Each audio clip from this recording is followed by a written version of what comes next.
This is WPSL Port St. Lucie, the talk of the Treasure Coast. Following is a paid program. The content is provided by the advertiser. WPSL, its staff, management, and ownership are not responsible for the content. Investment involves risk. Prior to making any investment, an investor should meet suitability requirements. Past results are not necessarily indicative of future performance. Neither the opinions expressed nor the information provided constitutes a recommendation to purchase or provide investment advice. The material presented is not a substitute for obtaining professional advice from a qualified person or firm. Securities offered through Centaurus Financial, member FINRA and SIPC. And now, the host of the Team MARTEK Hour, Joe MARTEK. And I am Joe MARTEK, and yes, we are the host of the show. And one of the team members is sitting out in the hall BSing. No, I wouldn't tell you who that was, but his name is Dan Warren. And he finally realized we're on the air. So part of my job description. What was it? What, BSer? That's right. That's right. I'm trying to sell insurance out there to that guy. Oh, well, there you go. Okay. It was in. Did you watch the Green Book, the movie Green Book? I never heard of it. Yes. Was that one of the better movies you've ever seen? Oh, amazing. And I love what he got. You know the movie? No. It won Academy Awards. Don It was Shirley just a movie. superb movie. And I know, personally, the guy that played the driver in that movie. I saw Driving Miss Daisy. Now, Well, he was nominated for Academy Award. Now, Yeah. I actually don't know the guy that did it, but I know his twin brother, who's a buddy of mine, who's born in the Bronx. And I'm telling him, I said, I saw this movie, and you were in it. And he goes, what? And I said, yeah, you were driving a black guy around back in the 50s. He goes, never happened in New York, man. I'm from the Bronx, and we would never do such a thing. Well, bigger, he goes and watches the movie. He says, that was me. Same guy. He punched people out, typical. It's typical Bronx. It was just exactly That was an amazing movie.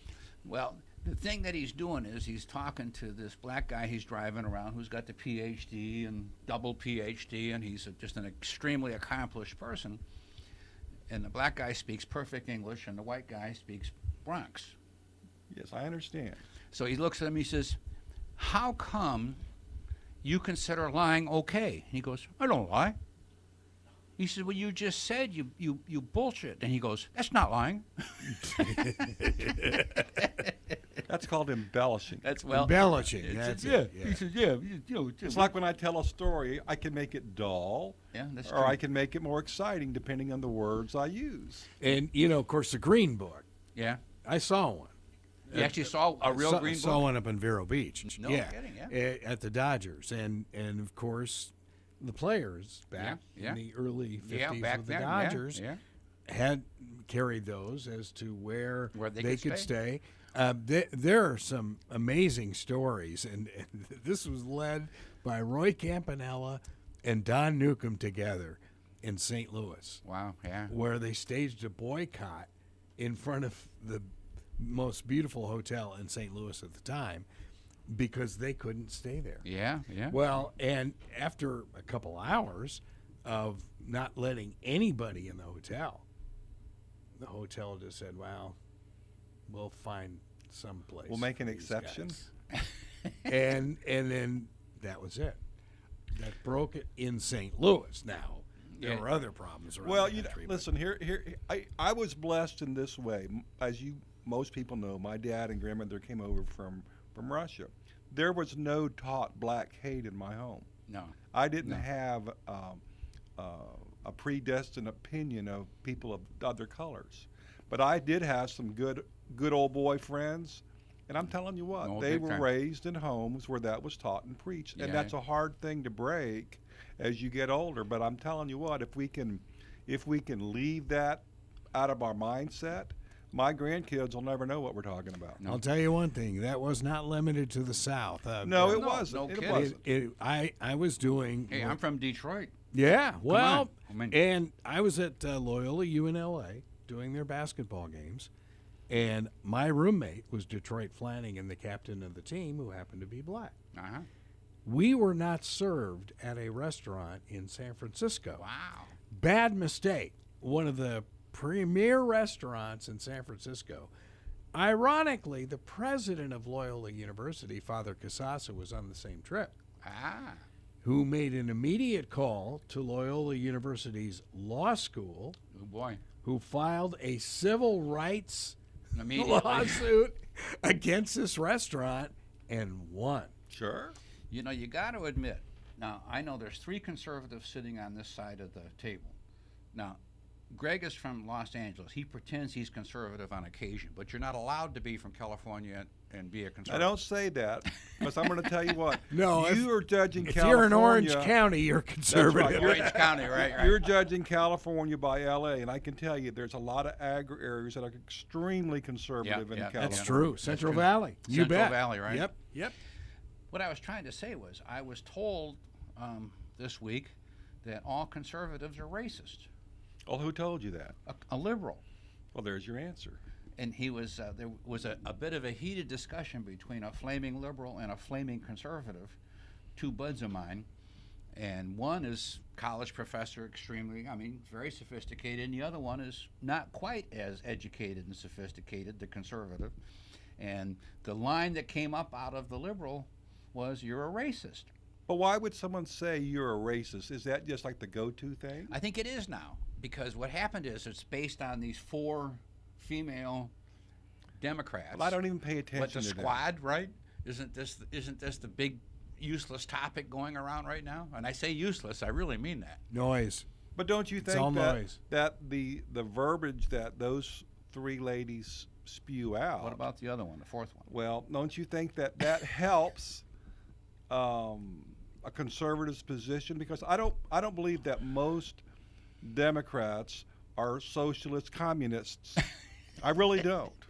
Let alone racist. But that's what they spew. If you Yeah. sit down and you Yeah. analyze what they say, socialist is just a communist with no power. That's about it. But if they could get all the things that they That's want, a great line. What a good analogy, huh? Whoa. but if they could get everything that they want, we would all be bankrupt. Yeah. 340-1590, 340-1590. This is the Dan, Joe, and Alan show, which is the 3 standbys of Just the don't group. say the 3 stooges. Well, okay, Larry, Moe, and Curly. Hey, look it. He had a haircut. He's not curly anymore. So, Alan, you're looking pretty spiffy today. Spiffy. Well, I'll tell you something interesting. This will shock you a little bit. Uh-oh. Yesterday, the Muslim congresswoman from Minnesota was at a Muslim conference, and a white male reporter asked her a question about genital mutilation. Ooh-wee. And her response was eloquent. She called the question appalling. Yes. She said part of the problem in this country is that we have stopped communicating with each other, that we're just at each other's throat. If I was not on the stage, would that reporter have asked the question? Probably not. And I actually was impressed with her response. Now, is she the same person who said in order to do certain things, you have to be a Muslim to talk about Muslim things? To represent Muslims, you got to be a Muslim? Didn't she say that? Yes, she did. But, what I'm saying is sometimes people say things that even if you disagree with most of what they say, sometimes they say things that are very relevant and very cogent. Have you ever heard of the press being sensational? Well, Joe, listen, we all know that that's come on. what kind of news that sells. If That's they're- my point, yeah. Years ago on TBS, Turner had put a program out that dealt with nothing but good news. There you that go. was the whole show, was Didn't good sell. news. But it didn't last No. long, because who wants to hear good news? Couldn't sell any advertising on it. Well, that's it. It was the author that wrote Angela's Ashes. You know who I'm talking about? Yes. What's his name? I can't remember. either. Can't remember Good the name, Irish but guy. yeah. Irish guy. And they said, "Why do you think Angela's Ashes was so popular?" And he goes, "Who wants to read a book about little Lord Fauntleroy? You got to have a horror story that people enjoy reading. And then it was a horror story of a family and all of the stupid stuff that goes on. But anyway, that's it. Anyway, I just wanted you to know that us three over here, definitely conservatives, are probably... But I think Alan brought up an interesting point, describing the scene on that. A white male reporter. Of course. Why not just a reporter? See, I think that's where we are now, almost becoming over-descriptive of everything. See, if it had been just on the radio, you couldn't have told if it was a white male reporter, right? True. But I did hear a good one this week. This white congressman come up and he says, I'm a person of color. I'm white. Well, I just want to let people know that this is Team MARTEK. It is a talk show that you can participate. 340-1590 is the telephone number if you'd like to join us. We're talking politics now, but we can get You into... never know. We might digress. We can get into insurance. We might get into the trust meaning of and the show. estates, mortgages, Back real in estate. 2004... Boy, I gave you a good entry there, Dan didn't I? Warren, independent insurance agent, Joe Martek, financial advisor, Greg Fasula, attorney, said, let's start doing a radio show so we can answer questions for people that'll call in. And I think all of them have called in and they don't want to talk to us anymore, Dan. You never know. I mean, listen, if somebody calls in, chances are you have 100 people with the same question. Yeah, yep, there you go. It's an interesting thing that actually I had last week. We had a lady that called in because she had an unusual circumstance, and I mentioned to her when she was talking to me off the radio that it'd be a good one to bring back up on the radio. And she, while I was telling the story, she called in and was wonderful. I said I think I had to pay her $100 for that testimonial. For the testimonial. You know, but it was a situation that every once in a while, like you said, Dan, something comes up that one of the 3 or 5 or 6 of us know that we can really help people with. So let's take, hey, first I got to put on my glasses, then I got to put on my you earphones. can find the earphones. You know? Then I've got to say, hey, Russ, it's Joe Martek, you're on the radio, I think. Well, I'm a redhead, well, I used to be. It's gray now, but I can go from flat white to hot pink inside of 2 hours. So, am I a person of color? Hey, listen, we were talking. If you'd have been here earlier, our producer went from flat white to pink in just 5 seconds, but that was okay. We all have had those moments, and I think that makes us a person of color, right? Well, here's the thing. I'm not colorblind. It's a combination of every color of the rainbow, isn't it? You can't get white without combining every single color. Isn't that the truth? Yep. You know, Russ, it's an interesting thing that I listen to this thing and I try to get the humor out of it, but it's becoming pathetic, I guess. It's almost impossible. I pretty much have to stop listening to the radio most of the time. I gained 30 pounds because I go sit and watch stupid TV stuff instead of listening to the radio and getting stuff done. Well, it's so negative, it's unreal. Well, and we were just saying that negative stuff seems to sell. Positive stuff doesn't sell. I mean, now forgive me, but look at all the accomplishments our president has, this administration, and you almost never hear anything positive from anybody about all the good stuff But that's don't you have to agree to participate in that madness? I don't agree.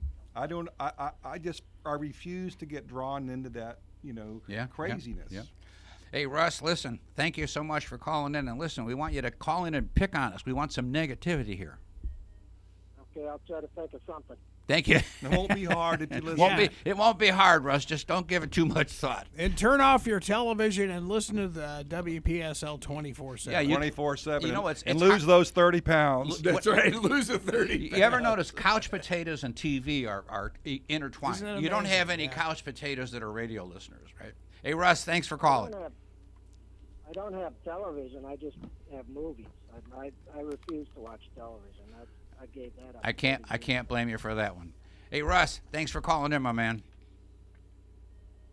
All right, we got another caller here, I think. It's D. It's Joe Martek. You're on the radio. Hello, D. Maybe. Line 3. Line 3. Line 3. D, are you there? We lost D. Well, D can call back. 3. Oh. What? Maybe. 2, apparently. What now? Now we're on line 2? She's moved to 2. Yeah, listen, our producer here has a hard time counting to 3. So, luckily you're on line 2, D. Can you? Okay.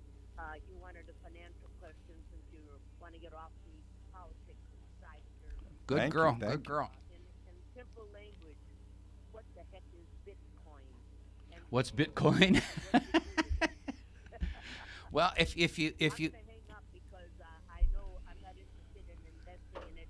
I just find it so interesting because nobody in my circle knows what it's all about. Not even an inkling of what they do with Bitcoin. we have a very intelligent retired attorney sitting here, and I mean he's a sophisticated, intelligent, educated. Alan, explain Bitcoin. Very simply, Bitcoin is a virtual currency that you can go online and buy it. And it's been around for about 10 years, but very, very sophisticated people are doing it.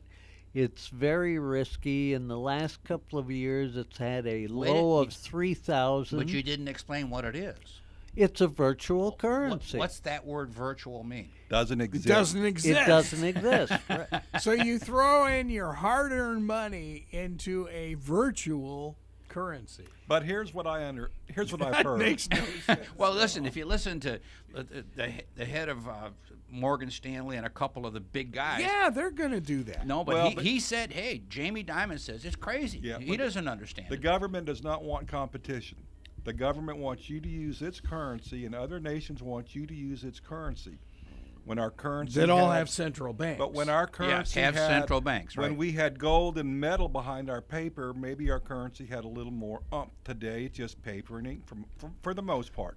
But it's still the currency of trade, currency of business. However, So But you let's- get- let's- So the guy from Google and the guy from Facebook they're also trying to create their own currency to go into competition with federal money. here's another thing, though. The Bitcoin is not really a currency that you can use to buy stuff with because you have to redeem it for dollars or shekels or something. Whereas some of the new ones they're trying to do, I think Amazon or Google is trying to come up with a real, It's in its infancy, though. to compete with. Well, how about buying with gold? worth- You can't take your gold bar over to Publix and scrape off a little and buy your groceries with it. You could, but I just did that on Saturday. yeah. How many gold bars did you have to use You for left one your loaf watch. of You bread? left your watch there. You left your watch, right? What are you still on the line, D? We lose her. I think we ran her off. D, all it amounts She's to there. is none of us really understand virtual currency because the only thing that's happened so far with it is it's like a commodity that is being traded. People are buying it and selling it, trying to make a profit.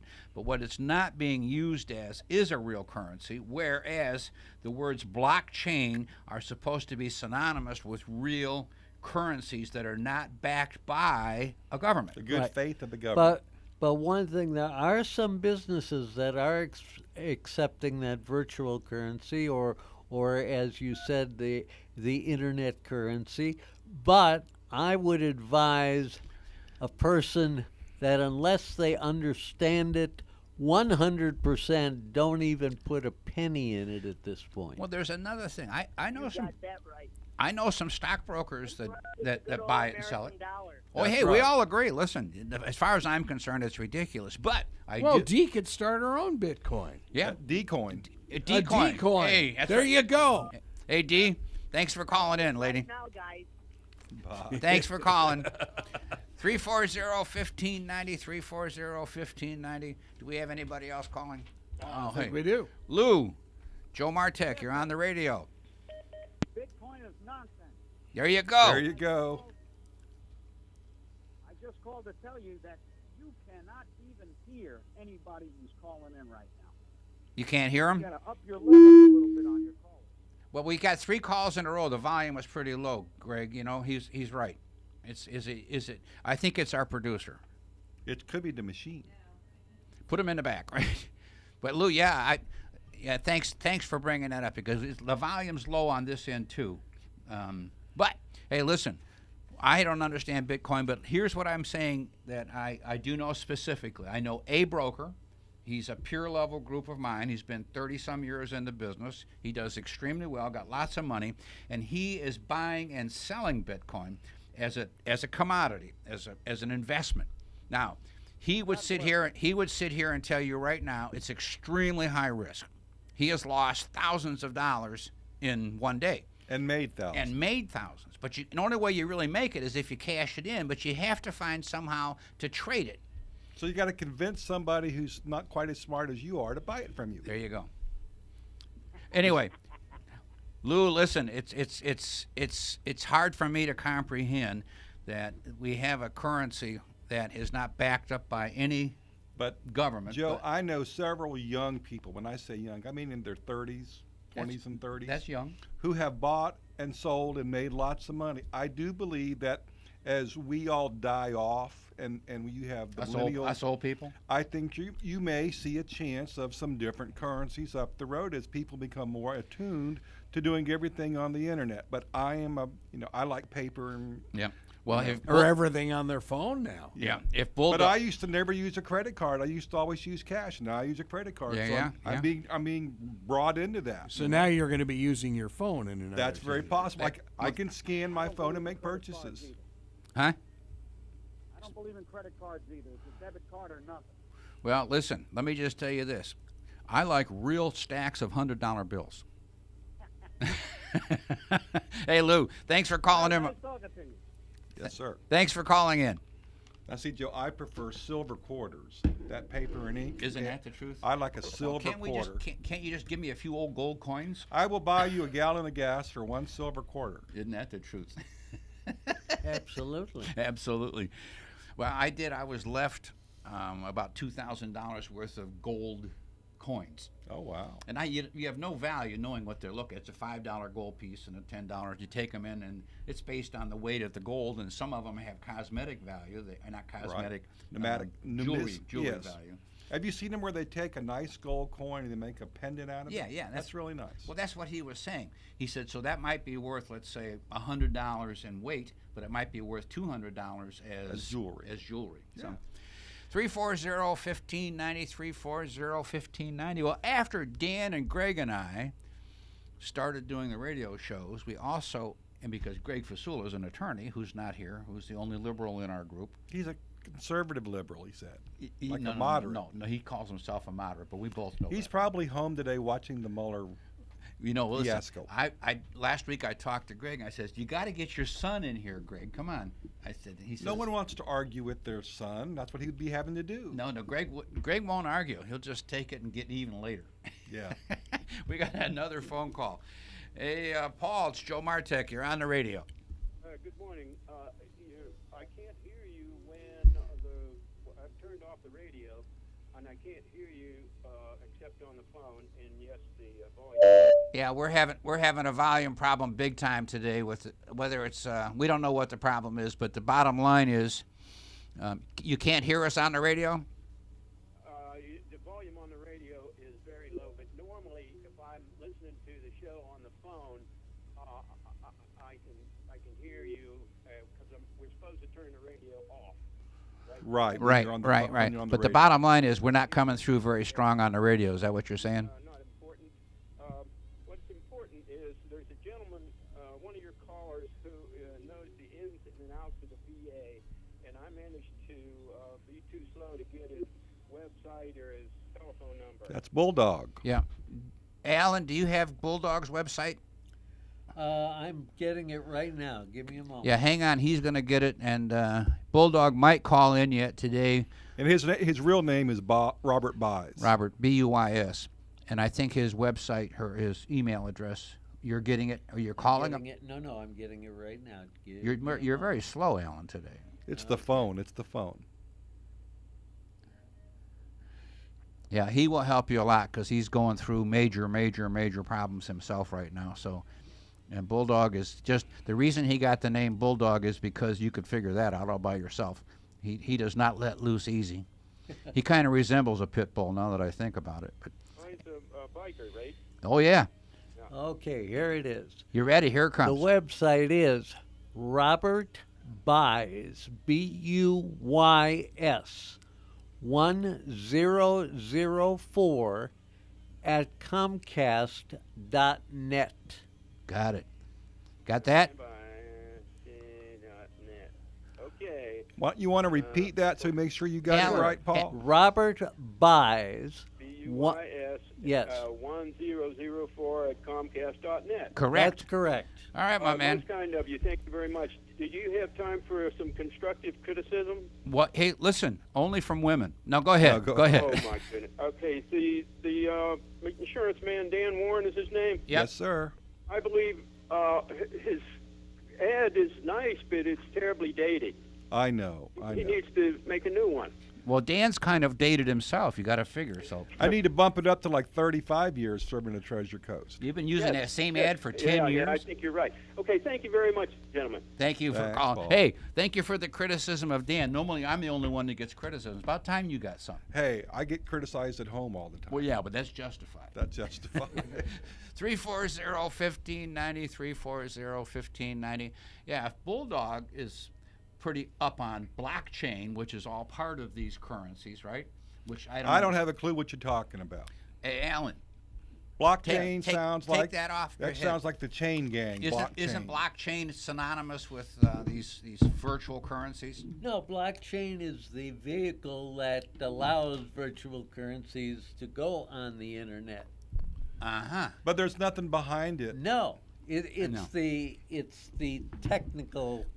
technical thing that allows Bitcoin and other virtual Well, who is it? currencies to be traded. Is it Amazon or is it Google or Facebook is Facebook is starting trying to start- the Libra, they call it. Libra? Yeah.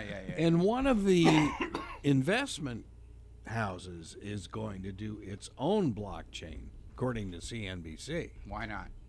But money and currency changes throughout the decades. I mean, if you think about it, what was the Knights Templar used to have a thing where you could take a check from their bank. So if you were a pilgrim or a traveler to another country, you could take your money with you without having to bring bags and bags of gold. So, maybe this thing will take off. Who knows? 340-1590, 340-1590. Bert, it's Joe Martek. You're on the radio. Hey, Bert. Line 1. Maybe. Is it not there? You got any other lines working? No? Hey, Bert. He's not there. He's okay. not. Hey, Bert, call back. Okay. 340-1590, 340-1590. Well, I'm sorry our volume's not working very good. I'm talking as loud as I can. Dan's talking as loud as he can. Alan, we're not sure if he can still talk. Well, Joe, if I can take a minute, You're gonna anyway. Bulldog has many times talked about educating veterans. Well, I've come across a seminar for veterans that's going to be held this Saturday regarding the topic of real estate. You mean like for a VA loan? Yeah, VA home, how to do a VA mortgage. I hate to tell you, that is not put out by the VA. No. It's put out by a broker. Yeah, it is sponsored, but I think it's important that I just let people know that if they're interested in learning about VA home buying for veterans, that it's going to be at the Robert Morgan Library, which is located at 5851 Southeast Community Drive in Stuart, Florida, and it's from 11 o'clock to 1 o'clock with lunch provided. It's right by the IRSC campus down there. right. It's Free on lunch. Moorgate Library. When you get a free, There's no free lunch. guess what? The whole concept.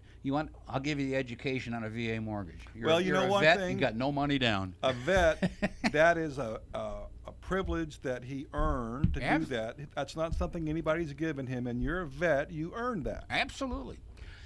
The VA mortgage stuff has been around forever, and it will be around forever, please, Lord. But the bottom line is that once you have a vet, you're honorably discharged, you qualify for a VA mortgage, and a VA mortgage is no money down.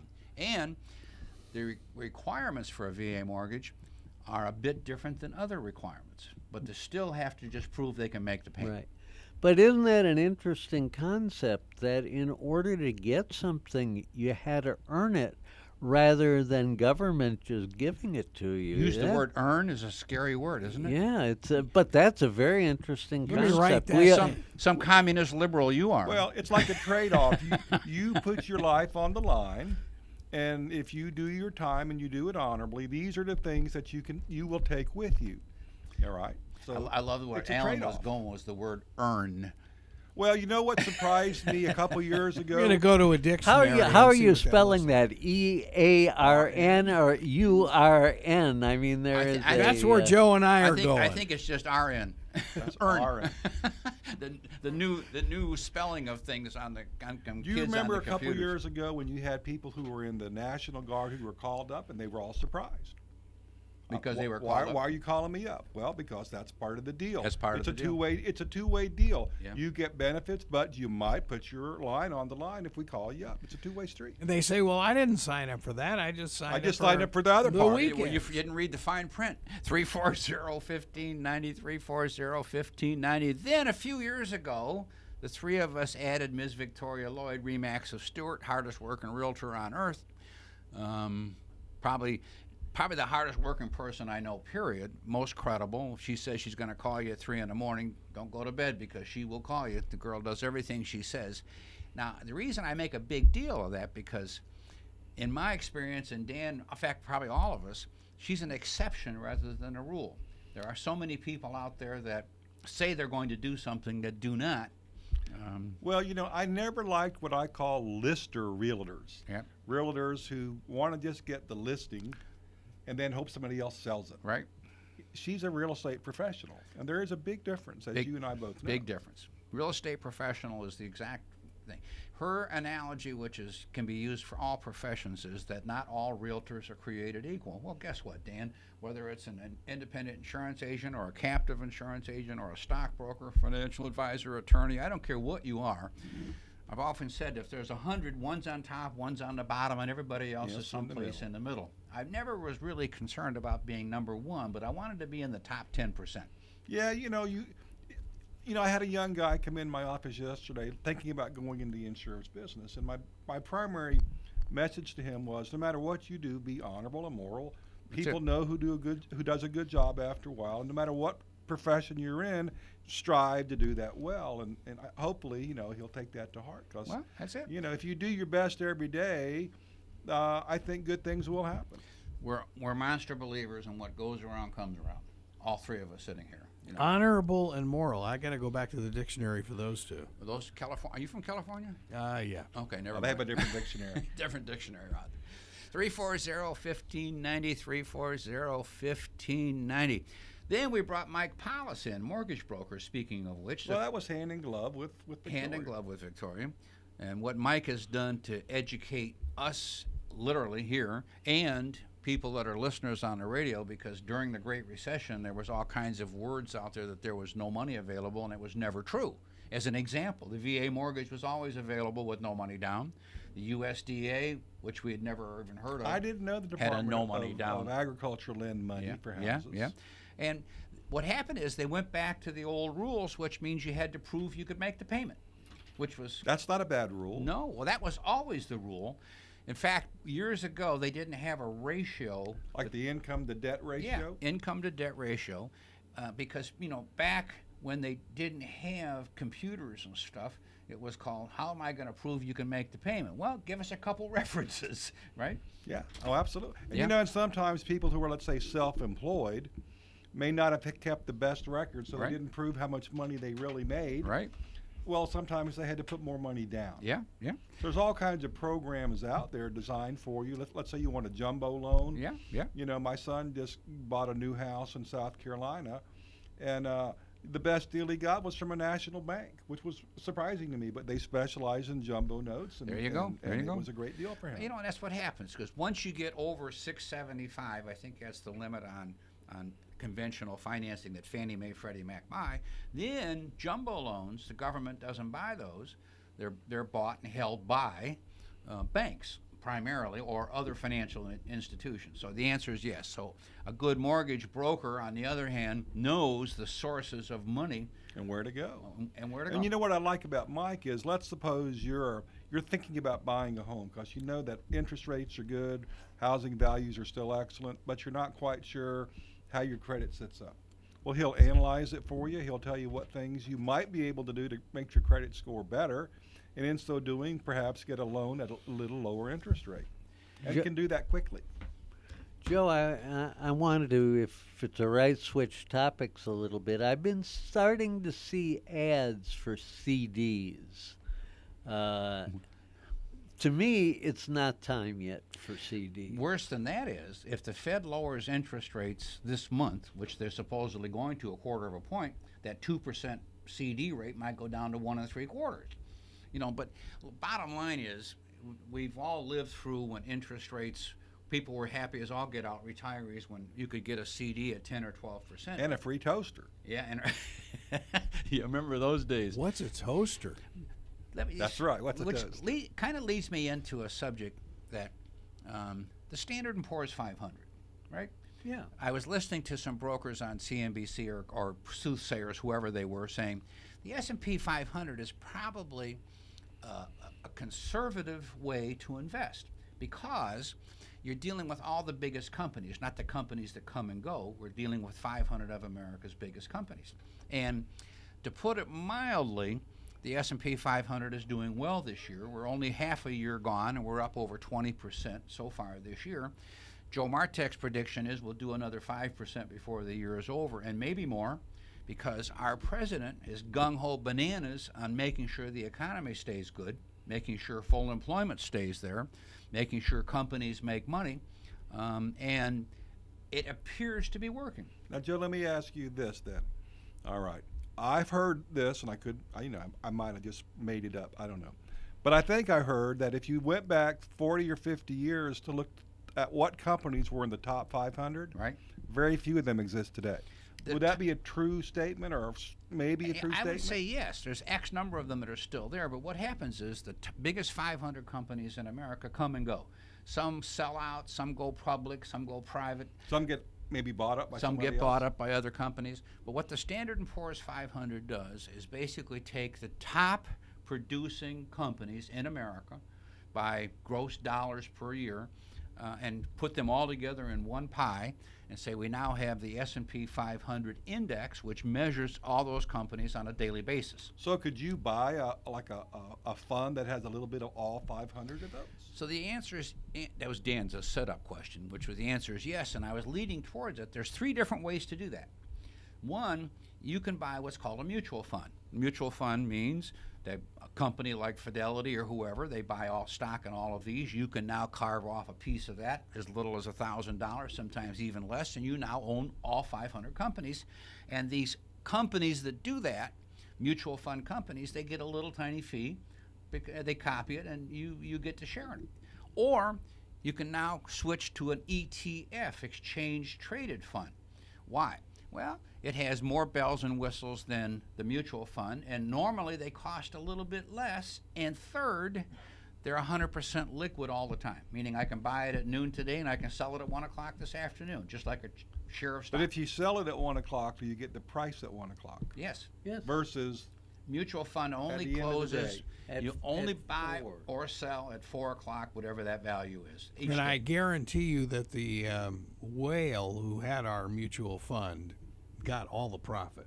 Well, what happens is that's not actually no. The rule of a mutual fund is they have a fee that is predetermined. That's what they make per year. And that can be as little as 1/4 point and can be as high as 5% per year. And you as the consumer should know that before you make that purchase. Yeah. Well, if you do the ETF, which is exactly the same thing, their fee is published in a prospectus. It has to be. It's monitored by the SEC. I mean, it's a very regulated business. Is it on page 48? Of course. It's on page 148. No, most are very transparent about the fees, even though they don't show them on a daily basis, and there is a lot of controversy about that. It always has been. But literally, when you see the price, their fee is deducted on a daily basis. Say it's 1% a year. Divide that by 365. each day they take off 1/365 of the total value of that fund. So, but somebody's got to make a buck in order to buy all 500 of those companies. Everybody's in business to make a dollar. Yeah, you can't. But literally, if we look at today, the S&P 500, if you're invested in it since January 1st of this year, you're up over 20%. So if you sold it today, your $100,000 you started with on January 1st, you'd sell it for $120,000. It's just that simple. And your cost to sell it could be $50, $75. It really is insignificant in the scope of things. Very, very. That sounds like a good deal. Well, it today. is. Well, there's two things: mutual fund or ETF, very similar. Third way is to insure it.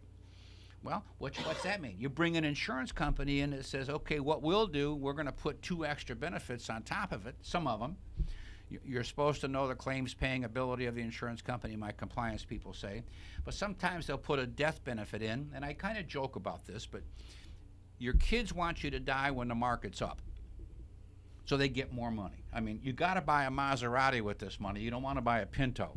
So if you're in a market, let's say with $100,000, and all of a sudden the market collapses down to 50 grand because of a disaster, and you die, your kids get 50. But if you're in an insured investment, most of them have a death benefit that guarantees at least what you put in. Some of them guarantee that plus 5% per year, some the highest quarterly anniversary. They got all kinds of different wrinkles that protect your spouse or your heirs or both in case you die on the wrong day. Now, you also have insurance companies pushing all of That's what these. I was just saying. Yeah. That's an insured investment. So that's called a variable annuity, where you're in the market, but they throw insurance on top of it to protect it in case. They Now, also, Joe, I would suspect, by what you just told me, that those companies are going to probably have a little higher fee no kidding. than the regular mutual fund company. Right. So what happens is, let's just take a standard fee. Standard fee with a standard death benefit means will protect your principal, period, no matter what. Usually it's 1.2, 1.3, 1.4% per year that they're going to charge on top of everything else to get it. But literally, the whole concept is, why am I doing that? Well, you're not doing it if you're 16, 26, or 36, or even 40. But all of a sudden, when you're in your 50s or 60s or 70s, sometimes you're in overtime, sometimes you're in your last quarter, sometimes like Dan, you and me, or Alan, we're in triple overtime. Well, you know, here's the way I look at my life. At certain points in my life, I'm in an accumulation stage. Right. I want to grow. And there are other times when I look at earnings. And you're also in a protection phase. What am I going to be able to spend and not have to worry about market conditions? So there comes the third part, where the insured investment says, okay, fine, depending on the company, they'll say, okay, we're going to guarantee you an income of, say, 5% a year or 6% for the rest of your life. And then once a year or once a quarter or once a whatever, we'll step it up if the market goes up, and it can never go down. So you know that you have this income no matter what if you're stuck living to be 115. So 3 ways to invest in the S&P 500. Not all companies, by the way, that are insurance companies have the S&P 500 available. I'm using this as an example. But the first way is either a mutual fund or an ETF, where you're just in the market, period. Those can be bought and sold anytime you want. Mutual fund only sells or buys at the close of business every day, whereas the ETF sells like a share of stock. We can buy it at 10 in the morning, sell it at 11 in the morning. And you don't have to find a buyer. And you don't have to find a buyer. The company will do it for you. So, let me ask you this question, Joe. Let's forget the mutual fund because of the illiquidity that you can only get out at 4 o'clock. Okay. Let's talk about the ETF and the variable annuity. Okay. Would it be a fair statement to say that the variable annuity is for people that are, say, 60 and over, where the ETF would be better for people that are younger than 60? You weren't listening. The answer is yes. Yes and yes. However, and I was just saying, if you're 16, 26, 36, 46, most of the time you've got plenty of time to keep working in the accumulation phase. So putting money into this insurance contract really is not logical. Okay. When you hit into 50s, 60s, 70s, it becomes, like Dan was saying, you're in the accumulation phase, but supposedly you've accumulated quite a bit by that time. Now you want to protect it. Yeah, you want to earn, So you might want to have a little balanced portfolio, maybe a little bit something here and a little bit something there. I have people that have clients of me said, okay, Joe, I like the concept of having an insured investment, but I've got some money I'd like to play with. Can we put that in the stock market? Answer, yes. That should be money they can afford to lose. There you go. Now, and Alan would bring this up, guys like me are supposed to know the risk tolerance of our clients so they can have an investment that fits them. So if the person says to me, I'm 100% conservative, I want no risk, I say, well, okay, keep your money in the bank. Make your 1 or 2%. You know, Joe, I've always wondered now, they require me and you to do a form on risk tolerance. Yeah. But why don't they make me do a form on growth tolerance? How much do they want? And if it makes more than that, they don't get it.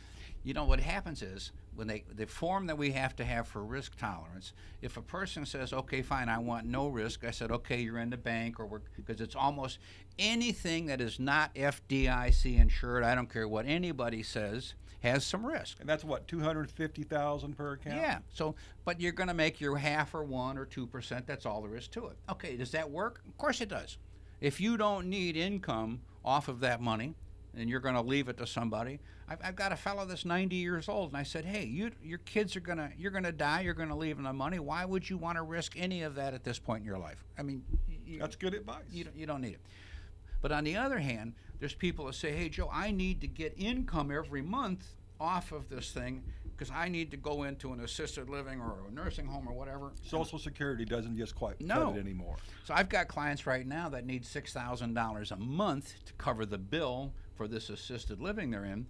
So we've got them mixed into variable or different types of investments. But the bottom line is I've got to generate enough dollars to subsidize their Social Security so they can afford to live there. Now, lots of different investments involved. I'm using strictly the S&P 500 as an example because, Alan, I think you and I have talked about this, but for 90 years, the S&P 500 has averaged 9.8% per year. 9.8, almost 10% per year. And if we can go use the rule of 72, that means your money is doubling about once every 7 years. Yeah, exactly. So if you started off with, say, $10,000 at 40, 7 years later, you've got 80. And then keep going, Alan. And then at 54, you've got 160,000. Then at 61, you've got 320,000. Then at 68, you've got 640,000. That's when the wife divorces you. And at 75, you've got approximately $1.25 million. So the whole concept is, unless you get divorced. Unless you get divorced. Right. Yeah. Then you got nothing. Then you got nothing. But anyway, the key thing is, unless you're the wife. Then you got it all. Then you got it all. Anyway, the key thing that I'm looking at is there's different things to look at. So when you look at types of investments, and I use the S&P 500 as that's called the benchmark of the industry. They use that as the guide. Are we doing better or worse than that? And it is the backbone of our country. And the interesting thing with me, when I talk to people, I'll say, look, the nice thing about knowing the S&P 500, you don't need to know much else because it's on the tube every day. It's on the radio every day. It's everybody talks about it. I mean, it's basically a gauge for how well the country is doing also. 340-1590. We're running low on time, so if they're going to call, now's a good time. Now's a good time. We got 4 minutes left. That's assuming our phones work. But, you know, it's interesting how things changed. When we were younger, the media would cover the Dow Jones Industrial Average and the S&P and NASDAQ, but all they would do would show the point change day to day. Right. But the real number that's significant is the percentage change day to day. Big and time. now they are covering that. Percentage, right. Yes. Along with the points per day. Well, you used to have different philosophies when people came out of the Great Depression. There was a different mindset. Sure. Big time. All right, and now we have, a buy and hold, and now we have some people who are saying, hey, you know what, maybe you need to mix it up a little bit. Buying and holding isn't necessarily the best way to maximize your return. No. So you have to be educated. It absolutely, what happens is, again, When a person, the job that we do at this radio show is try to educate people, period. There's all kinds of different areas of expertise. Today we're covering, which ones did we cover? I don't remember. I don't remember that. You know, Dan, in your business, you may have a client that's been with an insurance company for 10, 15, 20 years because it's the best deal for that client. But yet, there might be other clients where you say, no, you've been with this company 2 years, but I can get you a better deal with this company. Even 10 or 15 or 20 years. In a sense, you're looking at two strategies in Absolutely. insurance, buy and hold or trading insurance. Absolutely. 340-1590, we're wearing down, but let's take one more caller. Corinne, it's Joe Martek. You're on the radio. Thank you. How much is when you start a job and start working? Turn your radio down. It is feeding back. Okay, say it one more time. Okay. When you start working, you are earning a very low amount of money. Correct. You got your radio turned Please down? turn your radio down. You got to turn it either off or way down because it feeds back. I turned it off. Good girl. Thank Okay, you. go ahead. So you're earning not much money when you start. What is that called? Well, let me tell you, Minimum wage. Minimum wage. When I worked for my father, it was below minimum wage. What is the minimum wage today? It's $8.75. $8.75, I think. Yeah. $8.75. Is that in all the states? Some states have different rules that go above it. I think that's a federal. That's a federal. But some states are higher than that, like New York or whatever. Hey, Washington, I think, is higher. Yeah. State of Washington. Yeah. What happens, some areas are so expensive to live in that the minimum wage, I don't care if you put 6 people in the same house. And some professions, I believe, like being a waitress and stuff, there's a different strategy because of the tips that are involved. They may pay them $3 an hour. You're guaranteed a certain amount, but not the same quite amount. Yeah. Does that answer your question? Thank you very much. Oh, you're so You're welcome. 340-1590. Yeah, minimum wage is that's one of Bernie's big thing. He wants $15 an hour. For I've everybody. always felt that a minimum wage job was an entry-level job. It was not designed to raise your family or be an adult with, unless you're going to stay there and become the manager. Well, if you go into any fast food restaurant or mostly restaurants, they're young people. These are entry-level positions. Now, you become a manager. If you look, they're a little older. Because they all look young to me. They are all young compared to us. But the bottom line is, the goal is start at the top, work your way down. We all tried that, and it didn't work. No. What you have to do is start at the bottom and work your way up, get educated, take courses, do whatever if you want to improve yourself. In the meantime, we're about out of time. 340-1590, 340-1590. Thanks for the callers. Our producer will do a better job next week because he'll turn the radio up so we can hear him. And until next week, goodbye.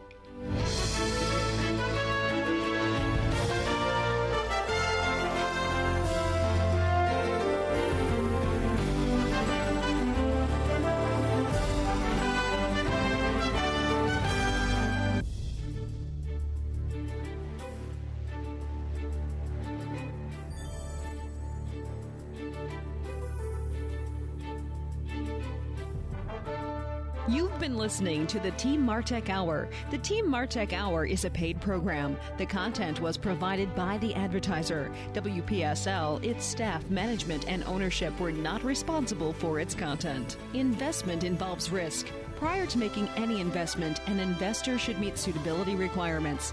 Past results are not necessarily indicative of future performance.